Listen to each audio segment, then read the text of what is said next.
October 17 അന്ത്യോക്യയിലെ വിശുദ്ധ Ignatius. ആദിമ ക്രൈസ്തവ രക്തസാക്ഷികളിൽ വളരെ പ്രധാനപ്പെട്ട സ്ഥാനമാണ് അന്ത്യോക്യയിലെ വിശുദ്ധ ഇഗ്നേഷ്യസിന് ഉള്ളത്.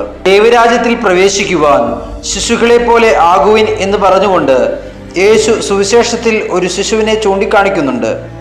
സഭാപാരമ്പര്യമനുസരിച്ച് ഈ ശിശു വിശുദ്ധ ഇഗ്നേഷ്യസ് ആണ് എന്ന് പറയപ്പെടുന്നു. വിശുദ്ധ യോഹന്നാന്റെ ശിഷ്യന്മാരായിരുന്നു വിശുദ്ധ ഇഗ്നേഷ്യസും വിശുദ്ധ പോളികാർപ്പും. പ്രഥമ മാർപ്പാപ്പയായ വിശുദ്ധ പത്രോസ് ആണ് ഏകദേശം AD 69 ഇഗ്നേഷ്യസിനെ അന്ത്യോക്യയിലെ സഭയുടെ മെത്രാനായി നിയമിക്കുന്നത്.